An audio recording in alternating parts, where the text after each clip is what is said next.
The family ridiculed the soldier and his daughter for inheriting an old mansion. No one believed in their chances until they found something in the basement that changed everything. Subscribe and write in the comments where you're watching this video from. The weight of the rucksack on Marcus Hale's back was nothing compared to the weight in his chest. He had carried heavier things before: gear, ammunition, the bodies of brothers who didn't make it home, but none of it compared to the invisible burden he bore now. No uniform, no flag on his sleeve, just a man, a father, standing alone on the edge of a driveway that gleamed like polished marble beneath his worn boots.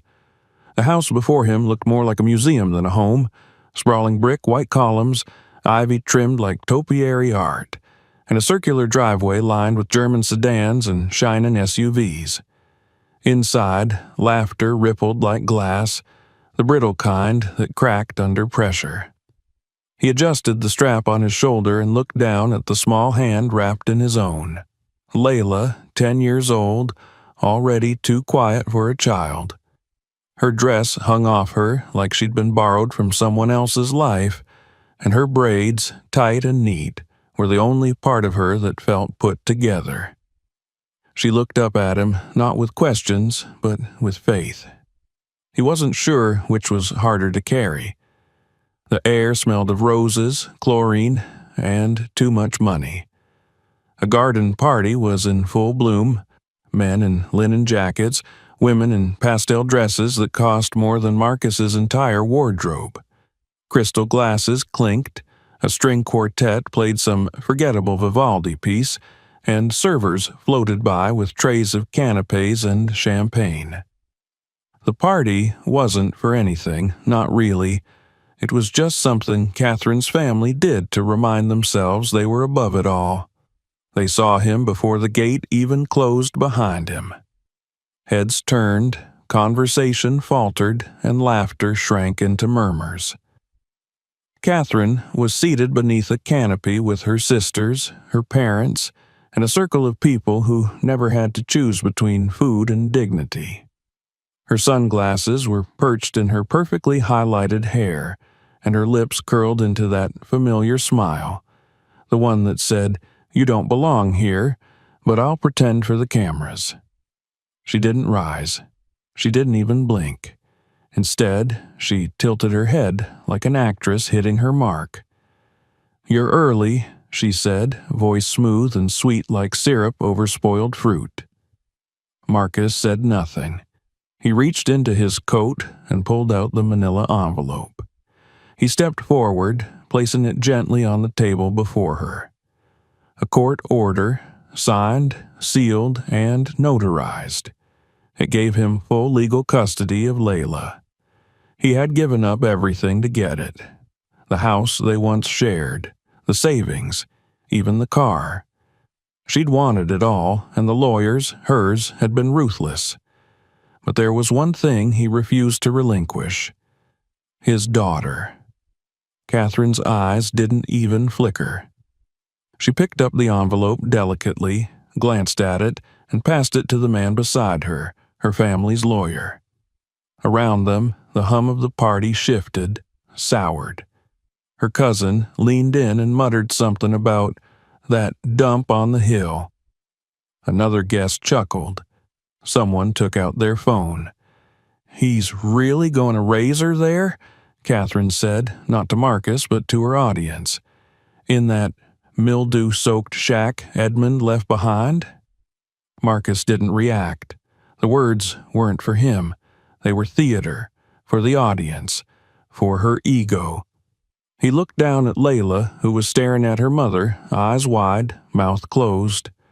"Sweetheart," he said softly, "let's go home." He turned and Layla followed. No fireworks, no screaming, just the quiet sound of 2 pairs of feet walking away, back toward a beat-up pickup parked awkwardly on the edge of the pristine cul-de-sac. They passed the laughter. They passed the whispers. The judgment weighed on them like summer heat. But Layla held his hand tighter, and that was enough. A man filmed it on his phone, a veteran walking away from a woman like Catherine. The clip hit social media within hours. Disgraced father snatches daughter at socialite party. A few called it heartbreaking. Most called it pathetic. But Marcus didn't read the comments. He was driving, and the road was long. The pickup sputtered as it climbed the narrow road out of town. Civilization thinned, streetlights vanished. The road turned from asphalt to gravel, then from gravel to dirt. Trees pressed in from all sides like they were trying to keep secrets. The map said the land was still his. Inherited from Edmund Hale, the uncle no one ever mentioned unless it was to tell Marcus to stay away. No one had lived there in decades. The sky grew darker, not just from dusk, but from the weight of clouds rolling in like an approaching tide.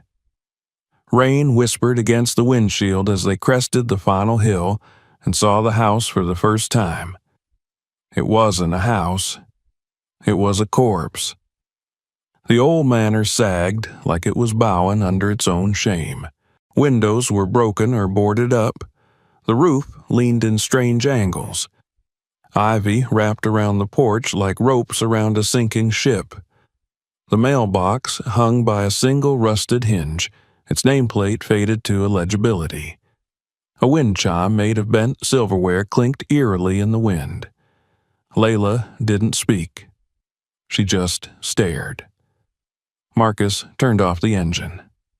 The silence that followed was immense. They stepped out into the tall grass, shoulder-high in places. The front gate groaned as he pushed it open. The porch creaked beneath their feet, one board snapping completely under his weight. The key turned with effort, and the door opened with a long, shuddering moan. Inside, the air was thick with dust, mold, and something older. Something sad. Furniture lay in piles, broken and rotting. Shelves collapsed in on themselves. Wallpaper peeled like skin from the bones of the house. And the smell, rot and mildew, soaked into everything. He found a room with a fireplace, cleared space for 2 sleeping bags. There was no power, no water, just the sound of the storm growing stronger outside. He started a fire with old newspaper and a broken chair leg. It barely lit. Layla sat silently, hugging her knees. "This is home now," he said, mostly to himself. She didn't answer. She was watching the shadows the fire made on the walls. They flickered and danced like they were trying to speak. That night, Marcus lay awake, listening to the house breathe. It groaned and shifted. Wind slipped through cracks in the walls like fingers probing an open wound. The floor above them creaked when no one walked it. He thought of Catherine's smile, of the laughter, of the way she looked at Layla like an accessory she could live without. He thought of the deal he made, everything gone, traded for one thing, the chance to be a father. The storm raged, the fire hissed. His daughter slept, curled beside him, safe in a place the world had discarded. He closed his eyes. He'd been through worse. But he had never felt more alone, and the house, old and hollow, seemed to whisper back, "You're not alone here." And Marcus Hale, who had survived war and betrayal, began to wonder what kind of battle he had just walked into. Morning came not with sunlight, but with a pale gray haze seeping through cracks in the boards nailed haphazardly over the windows. The fire had long since died out, leaving only the acrid scent of charred wood and cold ash hanging in the air. Marcus stirred before Layla, his back stiff from the hard floor, his joints aching in ways they hadn't since combat.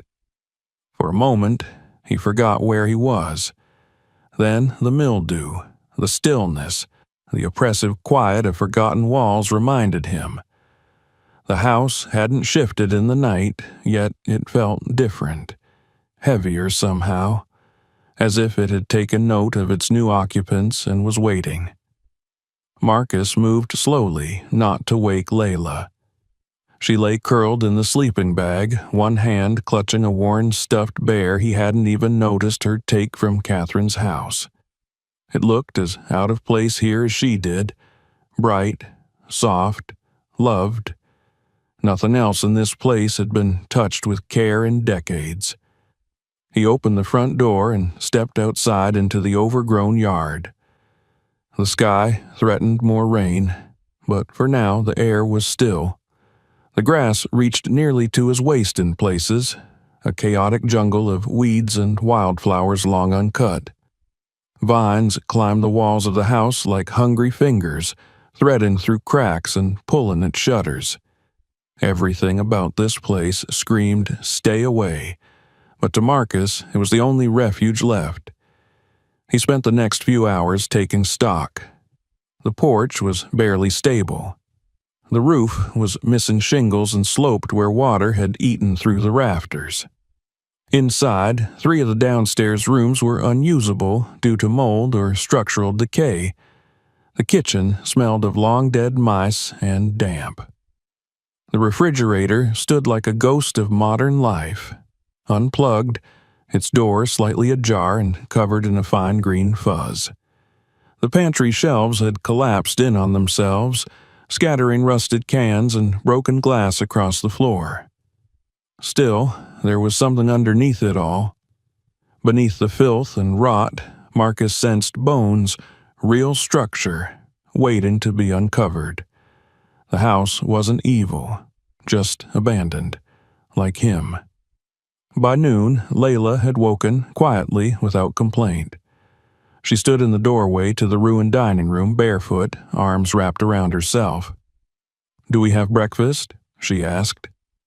Marcus smiled as gently as he could. "We have peanut butter, crackers, and bottled water." She nodded solemnly, like a soldier accepting rations. They ate on an overturned crate in what once had been a study, surrounded by decaying books and toppled chairs. Layla said little, but she watched him closely, like she was trying to see not just what he was doing, but why. After the meal, she wandered off with her bear in tow, disappearing into one of the less damaged rooms. Marcus continued working. He pried open stuck windows, let the air circulate. He found an old broom and began sweeping layer after layer of dust, revealing warped floorboards and torn rugs. It was slow, thankless work, but it gave him purpose. He could fix this.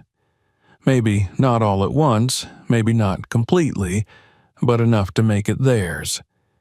He found an old toolbox in what used to be a laundry room. The tools were rusted, but usable. He spent the afternoon clearing debris from the stairs and checking the second floor. 3 bedrooms, 1 bathroom, all in varying states of decay. The smallest room, barely more than a closet, seemed the least damaged. He set about clearing it for Layla. It had a single window, which he managed to pry open, letting in a thin stream of natural light. When he brought her up to see it, she didn't say much. She just nodded, then sat on the floor with her bear in her lap. A few minutes later, she began rearranging the leftover junk in the room, placing a crate as a makeshift nightstand, setting a broken lamp upright, dusting a windowsill with the sleeve of her oversized shirt. Marcus watched from the doorway.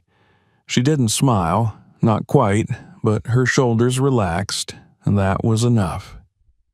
Later, they explored more of the house together. The library, as they had started calling it, was the largest room on the first floor. It had once been grand, clearly. 2-story shelves, a rolling ladder, a massive fireplace flanked by old portraits whose faces had faded into anonymity. Most of the books were too water-damaged to salvage, their spines crumbling at the touch. But a few shelves, oddly, had been spared, as if someone had protected them. Layla was fascinated. She pulled down titles with reverence, running her fingers over embossed covers and flipping through yellowed pages like they held secrets. She found a copy of Treasure Island and hugged it like a lost pet. Marcus, meanwhile, noticed something else. The layout of the room was strange. One wall had a slight bulge, as if something was behind it. A draft came through a thin seam between two bookshelves. It wasn't enough to warrant action yet, but it stuck with him. That night, they had soup heated on a portable stove. They ate by candlelight in the library, their breath visible in the cold. The wind howled outside, but the thick stone walls muffled it. The house didn't creak tonight. It sat in silence, listening. As they finished dinner, Layla spoke, her voice barely louder than the candle's flame. "Do you think he was lonely?" Marcus looked up. "Who?" "Uncle Edmund." Marcus considered. He'd never met the man. The family had only spoken of him in half-truths, warnings, and dismissals. A recluse, a failure, a madman. But the house, this house, felt like it had once been alive. Someone had built it to matter. "Maybe," Marcus said, "maybe he just didn't like the world he was born into." Layla nodded, seemingly satisfied. They curled up in their sleeping bags in front of the fireplace. The candle burned low, casting long shadows on the walls. Marcus didn't sleep for a long time. He listened to Layla's breathing. He listened to the wind. And somewhere deep inside the house he thought he heard something else. Not footsteps, not voices. A vibration almost, like the house was waking up slowly from a long and troubled sleep. The next morning was colder. They woke to frost on the inside of the windows. Marcus built a stronger fire and hung a tarp over the broken window in the hallway.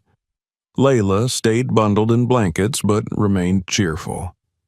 They spent the morning cleaning out the kitchen. Under a collapsed cabinet, Marcus found a photograph in a cracked frame. A young man, dark-skinned, tall, in military uniform, clearly Edmund, decades earlier.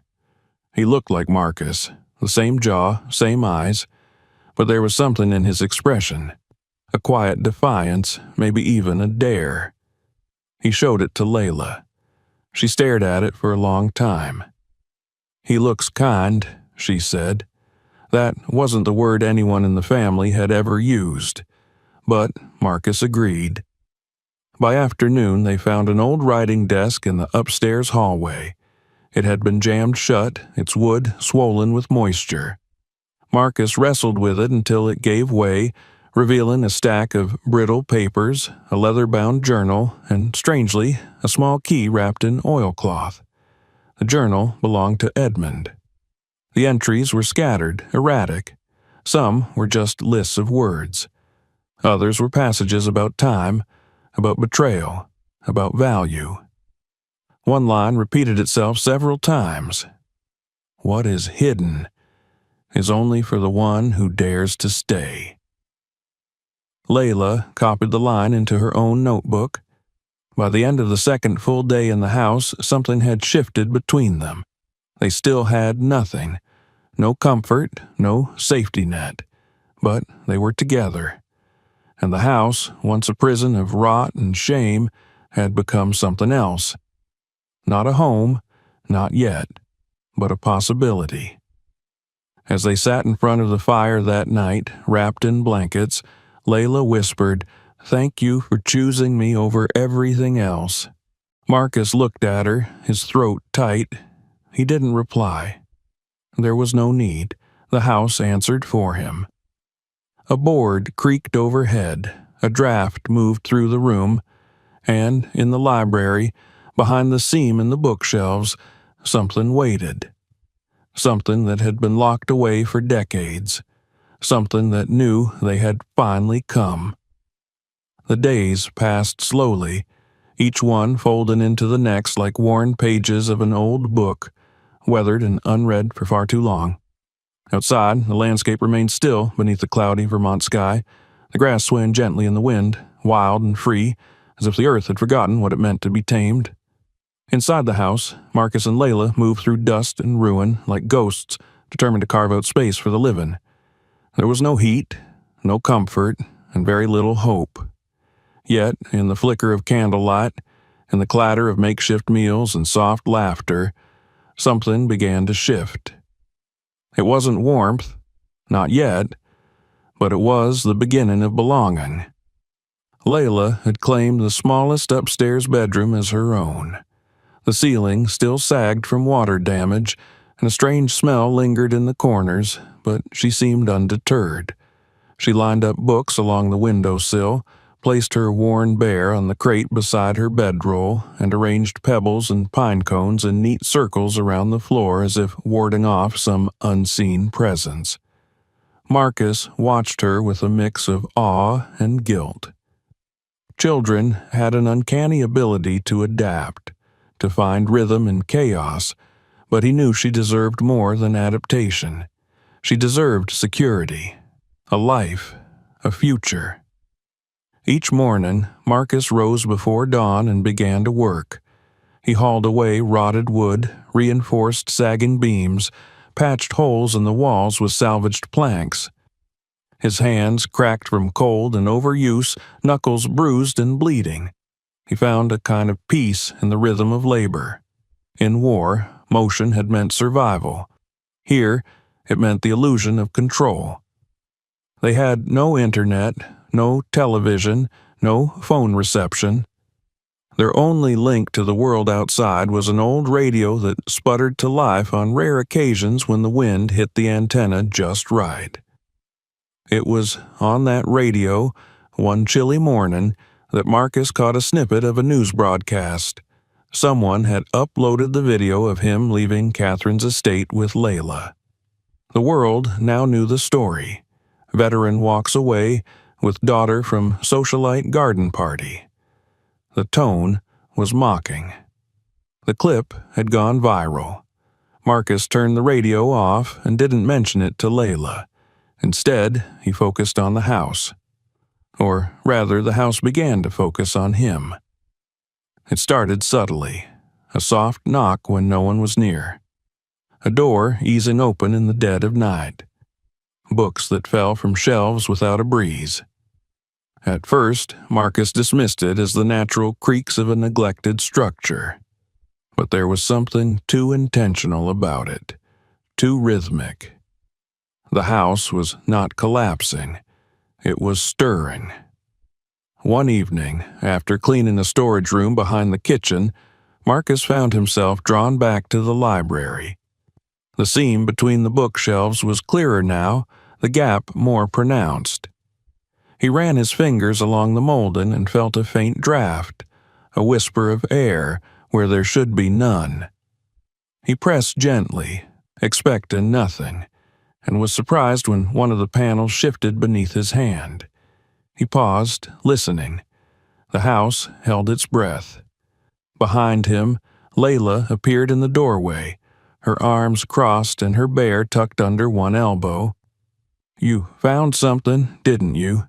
she said. Marcus nodded slowly. He motioned for her to stay back and press the panel again. It groaned, then slid aside with a reluctant scrape, revealing a narrow staircase descending into darkness. They stared at it together.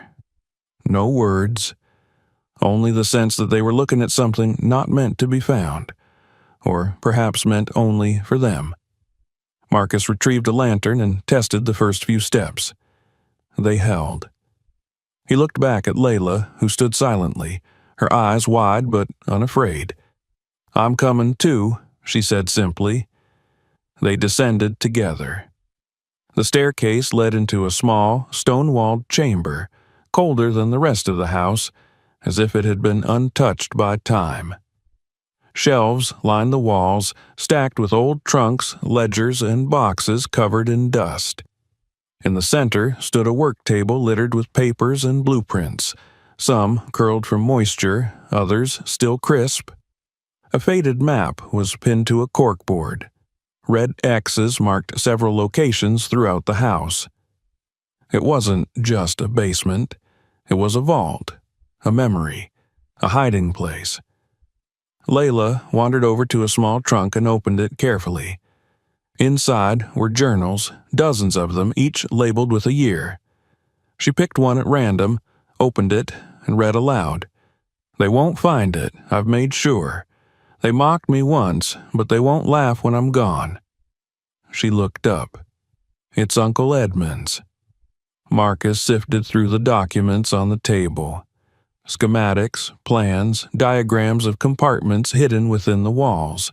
The drawings were meticulous, genius-level designs for concealment and preservation. This wasn't the work of a madman. It was the work of someone who knew he was being erased.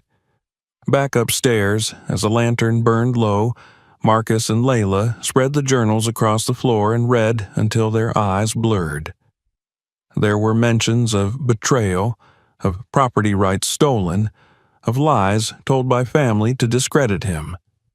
Over and over, Edmund wrote of something he was protecting, something valuable, but not just in terms of money. It was about meaning, legacy. Then came the phrase that echoed across multiple volumes. 3 tests, 3 keys. Only the one who stays will understand. They didn't understand yet, but they intended to stay. Over the next week, Marcus began to map the house according to Edmund's drawings. He measured walls, tapped panels, traced beams. In the dining room, behind a large oil painting of a faceless woman, he found a narrow compartment containing a rusted key. It had the number 1 etched into the head. He showed it to Layla, who added it to a shoebox they had repurposed for discoveries. She was keeping a record of everything. Drawings, notes, transcriptions from Edmund's journals. Her handwriting was small but precise, and she'd developed a system of symbols to categorize the items. She was no longer just a child surviving her circumstances.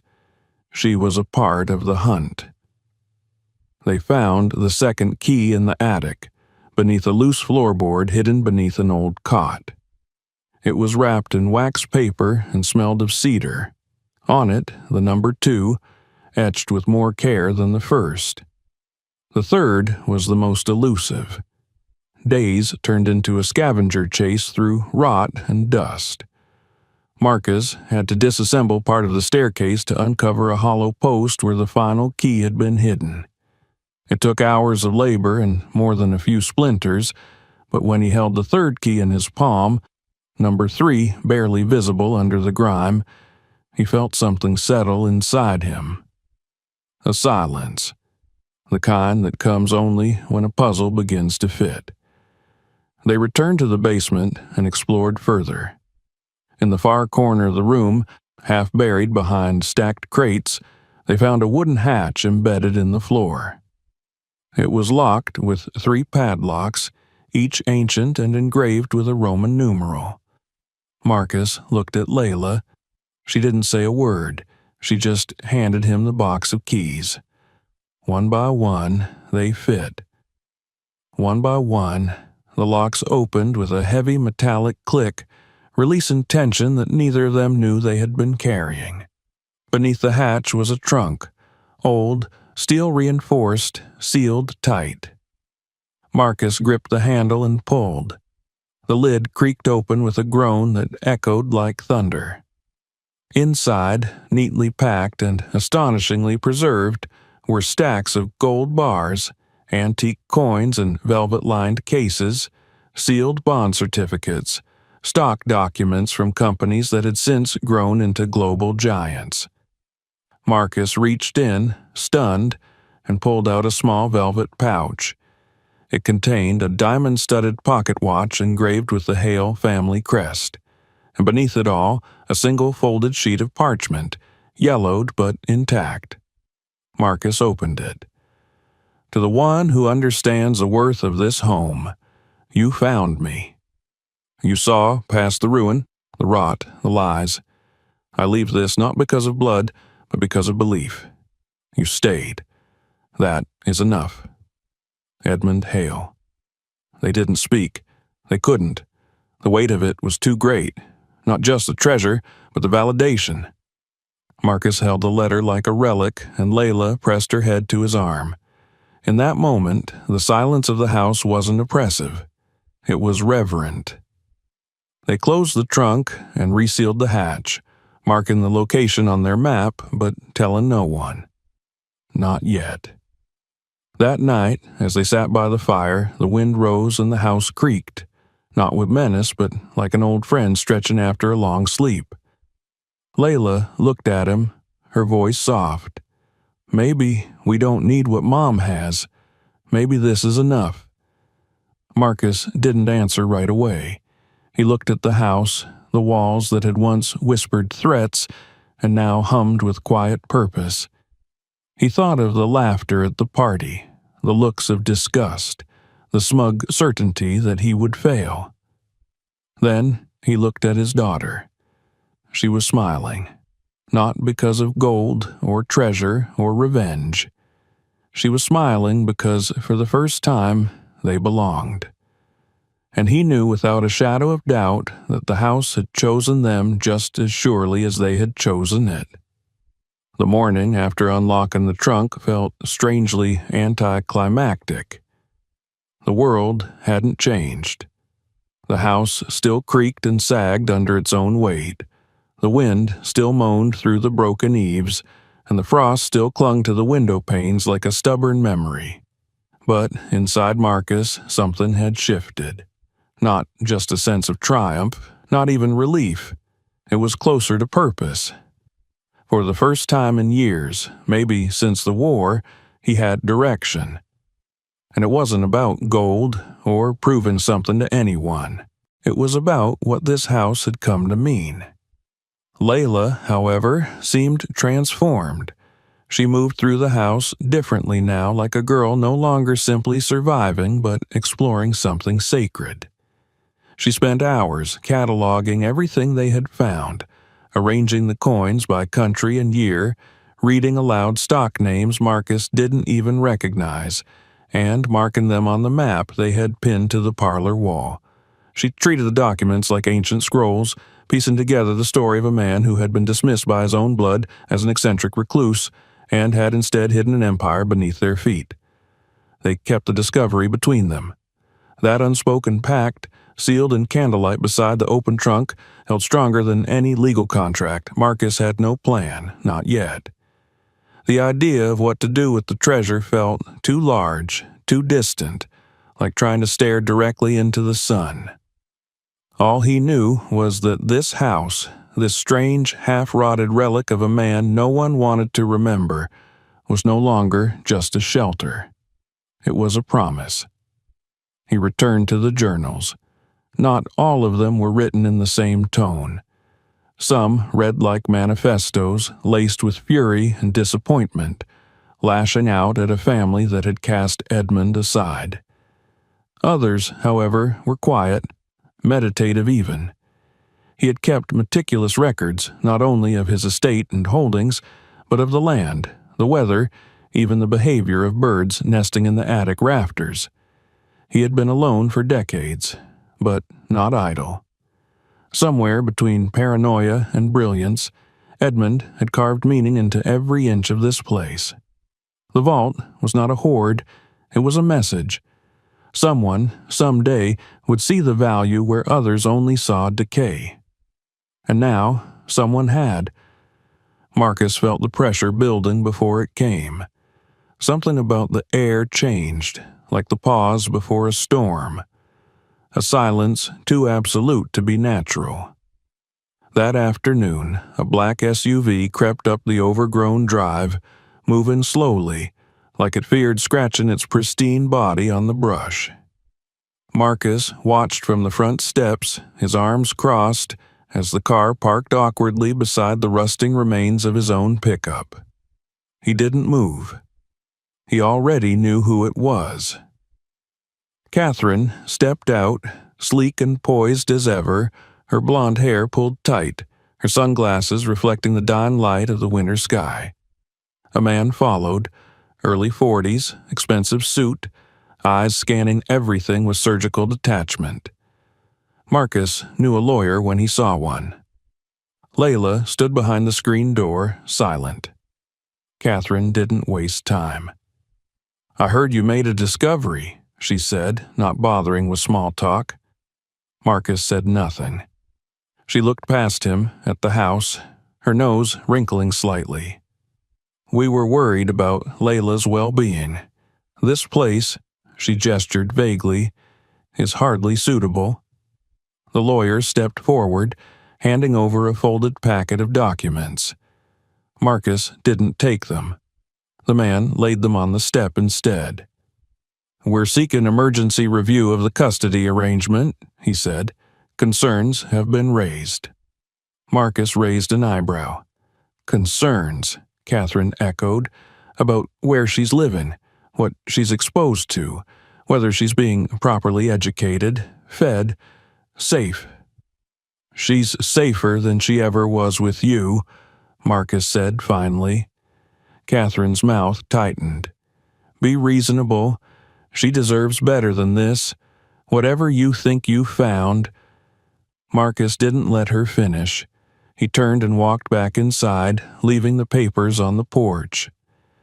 Layla had vanished from view, but he found her in the kitchen, standing still, her hands clenched at her sides. "Are they taking me?" she asked. "Not without a fight," he answered, but he could already feel it happening. The air outside had shifted. Word had spread. He didn't know how, but someone had leaked it. The gold, the bonds, the house. The world had smelled the blood in the water, and the sharks were circling. The following days blurred together. Reporters came first, nosy and relentless, circling like crows. Then the officials. City inspectors, child services. A letter from the county arrived demanding proof of ownership, restoration plans, property tax records.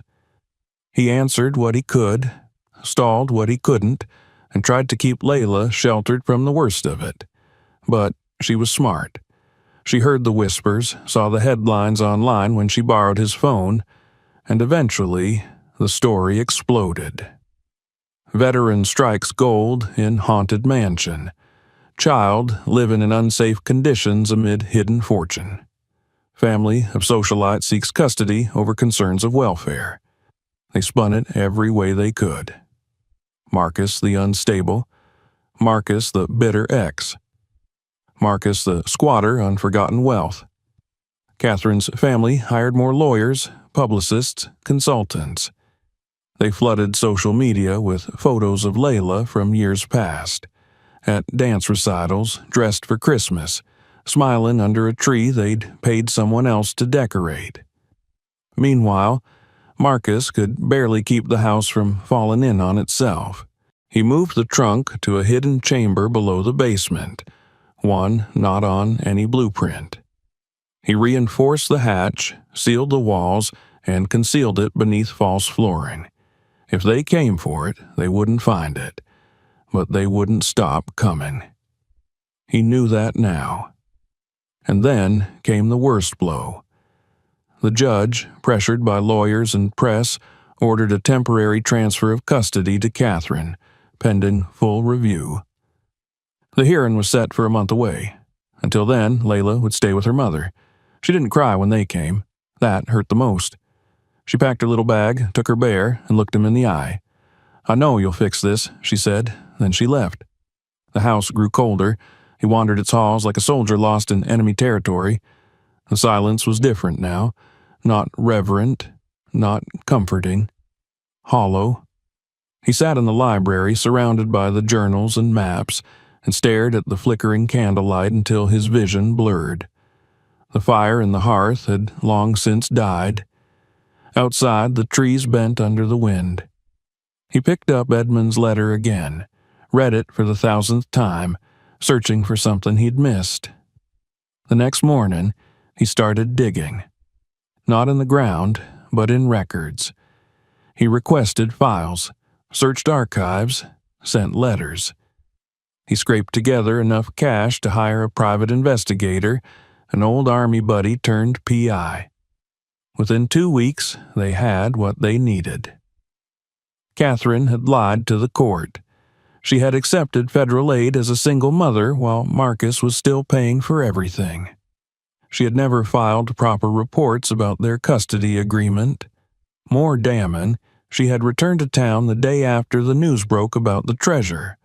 No prior contact with Layla, No request to visit, no concern expressed for her well-being. Worse still, testimony began to emerge. Former nannies, teachers, neighbors, quiet voices who'd seen too much and said nothing until now. They painted a picture not of abuse, but of absence, of a mother who dressed her daughter in luxury but forgot her birthday, who posted staged photos for clout and left the actual parenting to hired help. A woman who, when she learned her ex-husband had found something valuable, suddenly remembered she had a child. Marcus compiled it all into a file: statements, financial records, affidavits. The story was no longer his alone. And still, something gnawed at him, some fear he couldn't shake, until he found it. Tucked between Layla's school books, left behind on her small crate nightstand, was a single sheet of paper. Lined from her notebook, written in pencil, uneven and faint. "Dad is my home." He sat down right there on the floor and wept, the kind of cry that breaks your back and washes through years. It didn't matter what the lawyers said or what the press twisted. That was the truth. A child knew it. The house knew it. And he would not let it be taken. He sent the file to the judge, the state council, and the media. He went back to work on the house, fixed the porch, painted the walls, replaced what he could and cleaned what he couldn't. Not because it would change the court's mind, but because it was theirs. It always had been. Snow fell in thick silence, blanketing the hill in white, muting the crunch of gravel beneath the boots of strangers. Marcus stood at the top of the porch stairs, arms folded, shoulders squared against the wind, watching as another car idled at the edge of the driveway. It was the third that day. This one was newer, sleek, black, tinted windows that betrayed nothing of who sat behind them. But Marcus already knew the kind of people inside. Wealth wore the same mask, no matter how many lawyers it hired. He hadn't slept more than a few hours in weeks. Since Layla had been taken, the house had grown too quiet, not in a peaceful way, but in a hollow one. Even the boards didn't creak like they used to. The walls, once whispering secrets and sorrow, now only echoed the empty space she left behind. He found traces of her everywhere. A sock caught beneath the old radiator, a dog-eared page of Treasure Island, a doodle of a crooked house with two stick figures holding hands and a bear in the middle. He carried that drawing folded in his pocket every day like a prayer. When the lawyer stepped out of the car, followed by another man in a sharp overcoat, Marcus didn't move. The first man adjusted his scarf, waved politely, and started up the walk. The second hung back, scanning the property as though it were all ready for sale. Marcus said nothing. "We just want to have a conversation," the first man said when he reached the top step. Marcus stared. "You've become something of a sensation," the lawyer continued. "Veteran hero, reclusive mansion, hidden fortune. It's quite the narrative." "I didn't write it," Marcus replied. "No," the man agreed, smiling without warmth, "but you're benefiting from it." Marcus's jaw tightened. "What do you want?" The man's tone shifted just enough to betray the truth. "We represent interested parties, people who believe that this property and its assets have value that should be distributed, people who question your ability to manage such resources." "I'm not selling," Marcus said. "You may not have a choice." Marcus stepped forward, slowly, forcing the man back toward the stairs. "I always have a choice." The man adjusted his tie, nodded, and walked back to the car without another word. The tires spun in the snow as they backed away, but Marcus knew they'd be back. They always came back. Inside, he lit the fire, poured himself the last of the coffee grounds and sat in the library. The trunk remained hidden in its sealed chamber, untouched, undisturbed, but it may as well have been burning through the floor. He hated that it had become the center of everything. What once felt like a gift now pulsed like a target on his back. He turned to the file he had been building.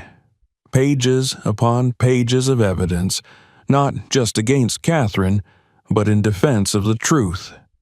Witnesses, records, financial documents, character references, letters from teachers, statements from neighbors. He had built it piece by piece, each page a small rebellion against the narrative being spun around him. But the real war was still ahead.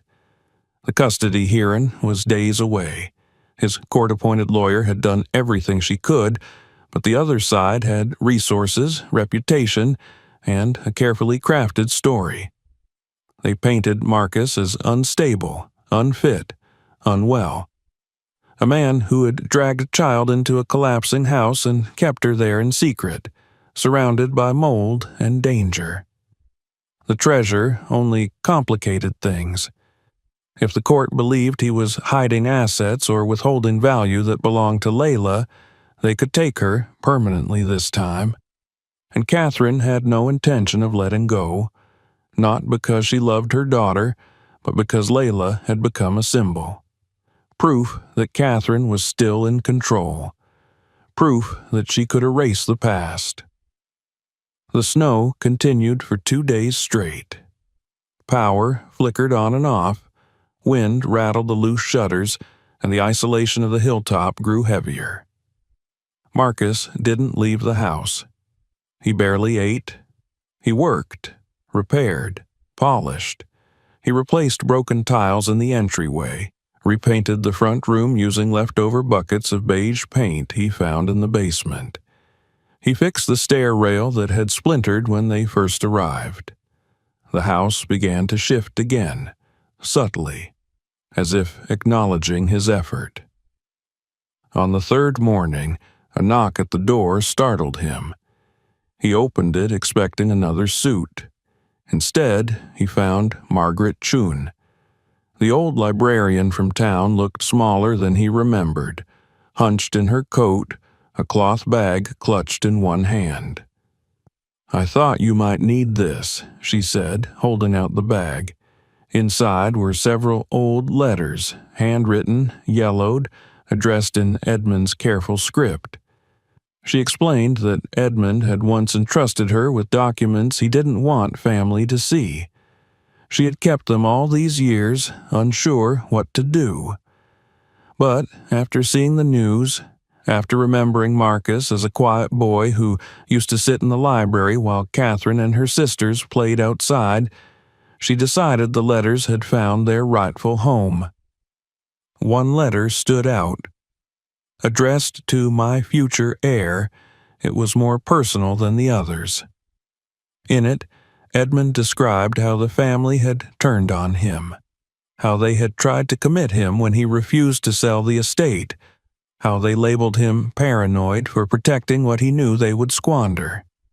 He wrote about betrayal, loneliness, but also hope, that one day someone would understand that the true value of legacy wasn't in gold, but in belief, in staying, in choosing love over comfort. Marcus added the letter to the file. Another truth, another light in the dark. The hearing arrived on a bitter morning, the kind where breath freezes before it leaves your mouth. The courthouse was filled with too much noise, heels clicking, doors slamming, lawyers conferring in tight knots. Marcus sat alone at the bench until his attorney arrived, calm and professional, a file in her arms and worry in her eyes. Catherine entered like she always did, perfect posture, tailored coat, surrounded by a legal entourage. She smiled when she saw him, the kind of smile meant to draw blood. The judge was a woman in her 60s, sharp eyes and no patience for theatrics. She opened the proceedings with clipped instructions, then turned the floor over to the opposing counsel. They made their case in polished, rehearsed language. They called Marcus reckless, unfit, potentially dangerous. They presented photos of the house from its worst moments: collapsed ceilings, broken windows, Layla walking barefoot in the hallway. They described the trunk as unsecured, implied the treasure created risk of theft or violence. They questioned his mental health, citing his refusal to leave the estate and his conflict with media. Then they called Catherine to speak. She was tears and grace. She spoke of fear, of sleepless nights, of worrying about the child she had let go of too easily. She said she didn't want to fight. She only wanted what was best for Layla. Then it was Marcus's turn. He didn't speak like a lawyer. He didn't wear a tie. He stood before the court in clean clothes, calloused hands, and the quiet dignity of a man who had built everything back with those hands. He told the story, all of it: the return, the deal, the house, the journals, the 3 keys, the trunk, the letter. He spoke of Layla's drawings, her laughter, her questions. He told the truth. Then he pulled out the note she had left behind. "Dad is my home." He handed it to the judge without fanfare.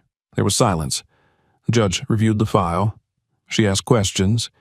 She requested the testimony of Margaret Chun. She reviewed the financial records, the statements, the letters. She asked Catherine why she had waited so long to request custody, why her story changed so often. And in the end, she made her ruling: full custody to Marcus Hale. The courtroom shifted as though it had exhaled. Catherine sat stone-faced, her eyes burning holes in the floor. Her lawyers whispered frantically, but it was over. Marcus didn't smile. He didn't celebrate. He thanked the judge and walked out into the cold air, head bowed, heart pounding. Layla was waiting on the courthouse steps, wrapped in a coat too big for her. When she saw him, she ran. He caught her mid-step, lifted her off the ground, and held her as tightly as he dared. "I knew you'd come," she whispered. He didn't answer. There was no need. The snow had begun to melt by the time they returned to the house, leaving behind patches of earth that breathed steam into the cold morning air. The gravel path was soft underfoot, the ice receding from the eaves like retreating soldiers. The mansion stood just as they had left it, weathered, wild, and somehow patient, as though it had waited with the same stubborn faith Marcus had carried to the courthouse and back. He stopped the truck at the top of the hill, turned off the engine, and sat for a moment.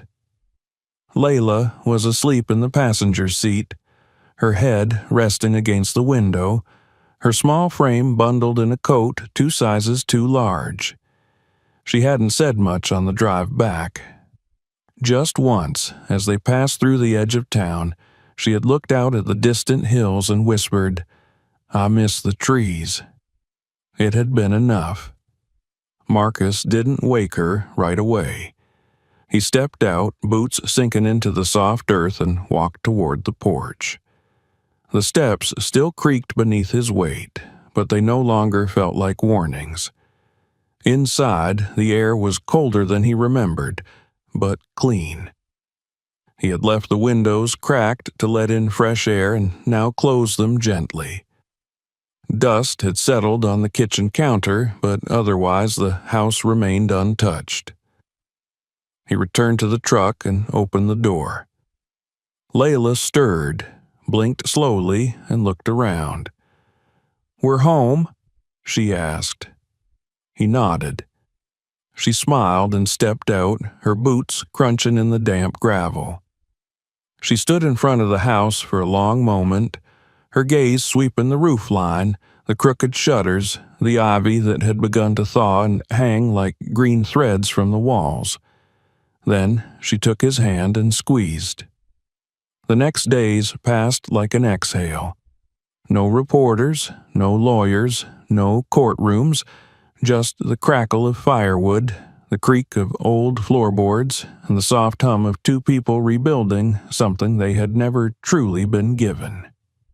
Marcus resumed his repairs, tightening beams, sanding window frames, clearing the yard of branches snapped by winter's weight. Layla returned to her routines, schooling from the kitchen table with books and worksheets mailed in from the district, drawing in the margins, humming songs she never sang aloud. They restored the library together, carefully moving salvageable books to the cleanest shelves, cataloging the ones that had survived decades in silence. Layla set up her own little desk in the corner, where she transcribed passages from Edmund's journals into a fresh notebook. She spoke less about the treasure now, and more about Edmund himself, wondering aloud who had written him letters, whether he'd ever had a dog, whether he had once stood in the same spot she now sat in. One evening, she showed Marcus a passage she had copied. "Silence," it read, "is the language of houses. They speak in stillness, not to be heard, but to be felt. Only those who stay long enough learn to listen." She looked up at Marcus with a question in her eyes. He nodded. "I think he was lonely." "I think he was waiting," she replied. Time, like the snow, began to loosen. The days grew longer.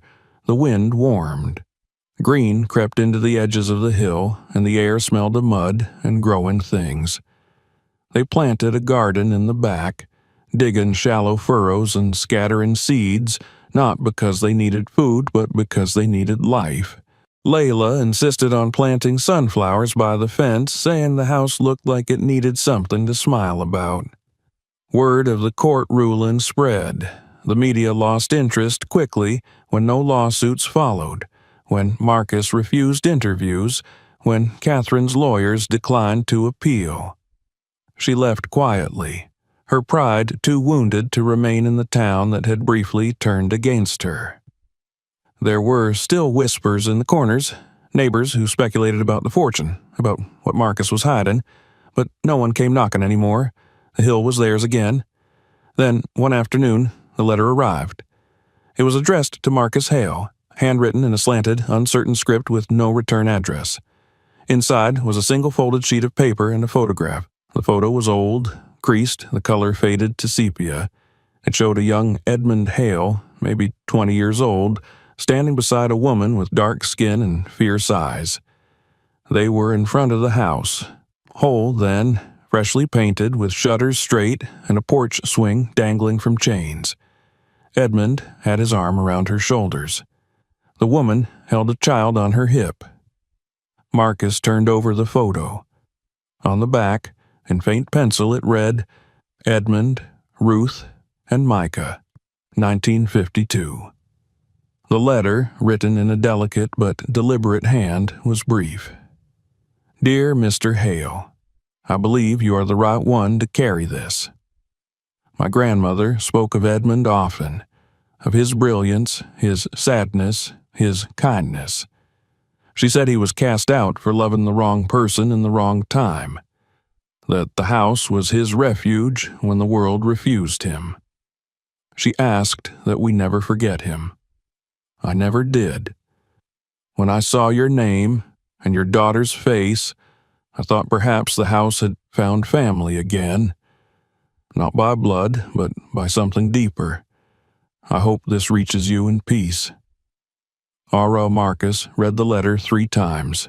He sat in the library for over an hour, staring at the photograph, tracing the figures with his thumb. For so long, Edmund had been just a name, a ghost, a puzzle. Now he was a man who had once loved, who had once tried to build something in defiance of the world's scorn, a man who had hidden his past not out of shame, but out of protection. When Layla came in, Marcus handed her the photo. She studied it for a long time. "She looks like me," she said. "She does," he replied. She looked up. Do you think they were happy? I think they were brave. That night, Marcus went down into the vault for the first time in weeks. The trunk remained where it had always been, untouched. He opened it slowly, letting the gold catch the lamplight, letting the paper bonds whisper against one another. He didn't take anything. He only placed the photograph and the letter on top, then closed the lid gently. The next morning, Layla asked if they could paint the hallway. They spent the day brushing coats of soft green over cracked plaster, laughing when the paint dripped onto their shoes. Marcus found a small radio and rigged it to play old jazz records they found in the attic. Layla danced down the hall, her hair swinging, her bear tucked under one arm like a partner. Marcus watched her from the ladder, brush in hand, heart full. Later that evening, as the sun set behind the hills and the sky turned the color of warm honey, they sat on the porch and watched the shadows stretch across the garden. The sunflowers were just beginning to bud, reaching upward like small fists against the wind. Layla leaned against him. "I think the house likes us now," she said. "I think it always did," he answered. They sat in silence for a while, the kind of silence that said everything. Then Layla reached into her backpack and pulled out her journal. "I want to read you something," she said. Marcus nodded. She flipped to the last page, cleared her throat, and began.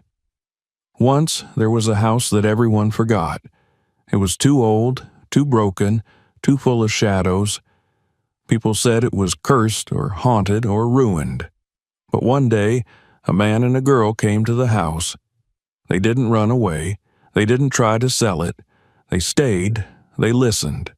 And the house, after waiting so long, finally spoke back. Not with words, but with warmth. She closed the book and looked up at him. "That's the end," she said. "No," he replied, wrapping his arm around her. "It's the beginning."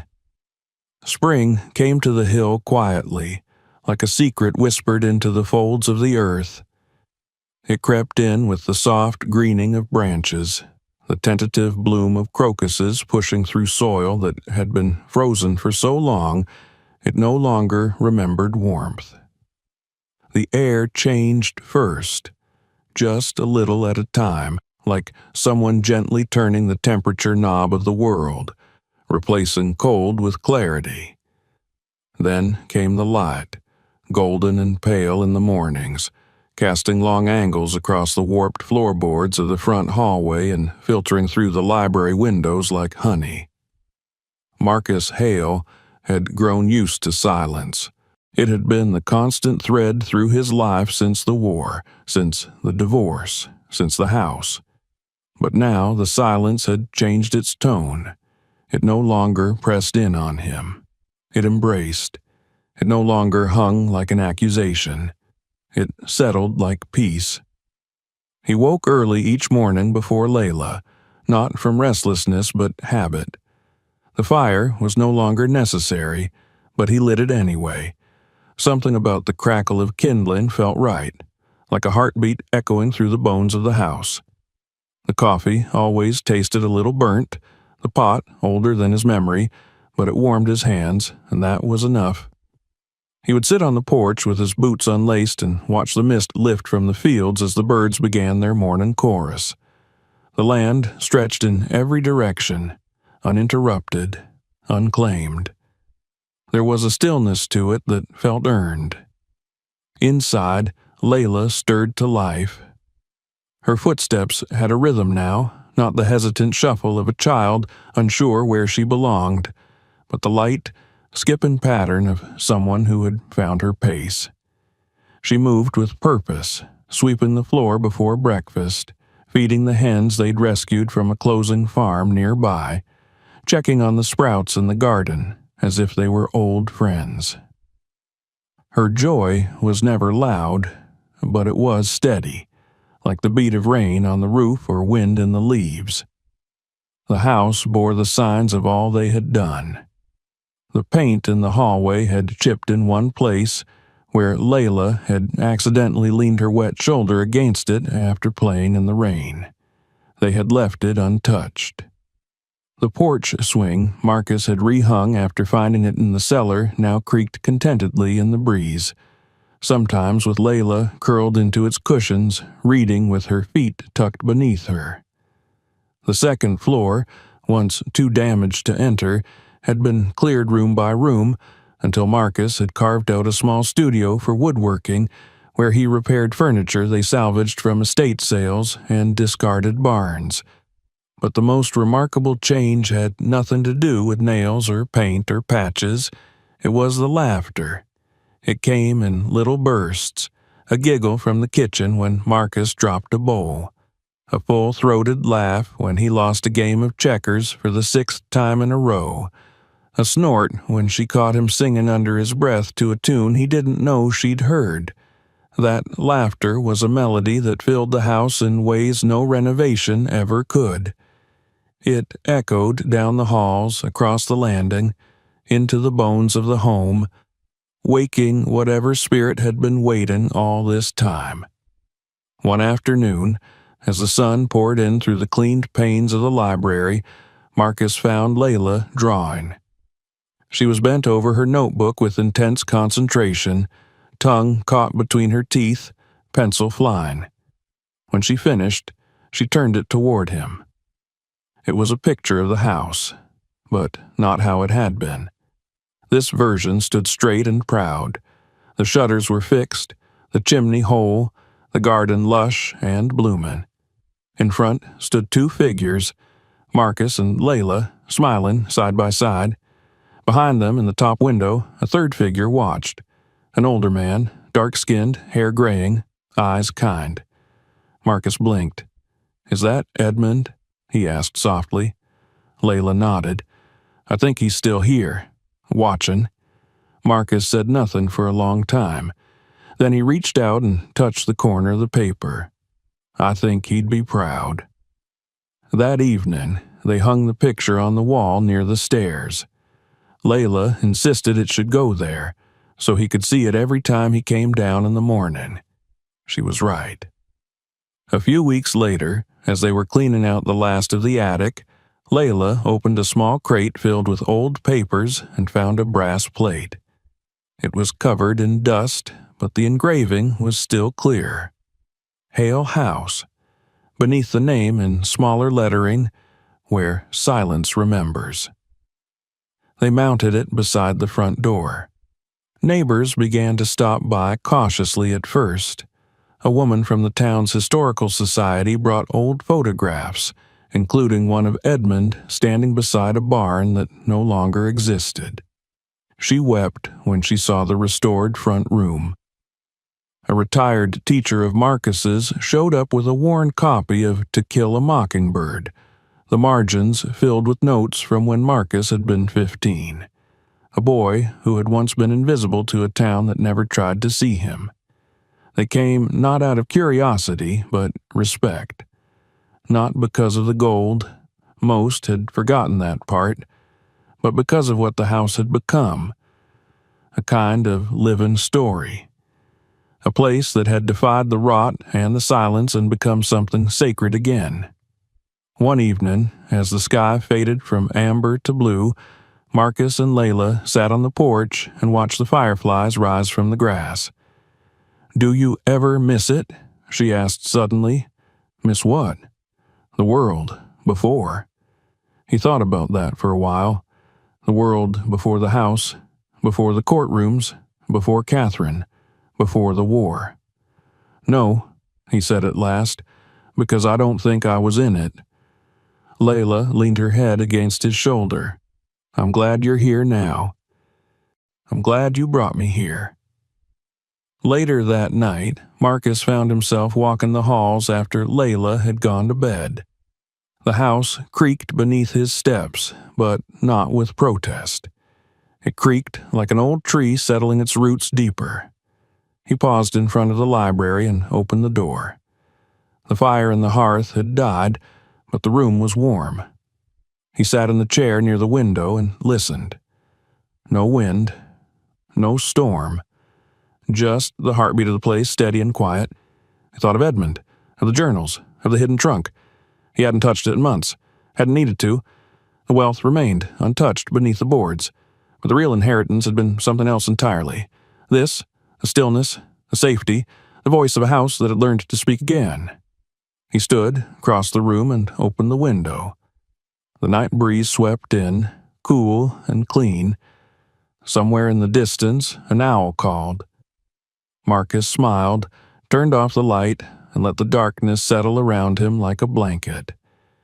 In the morning, Layla would find another note on her door. Just one sentence written in her father's careful hand. The house is ours now. And in the silence, the house would answer. If this story moved you, make sure to subscribe for more. Check out our other videos and feel free to share this one with someone who needs to hear it.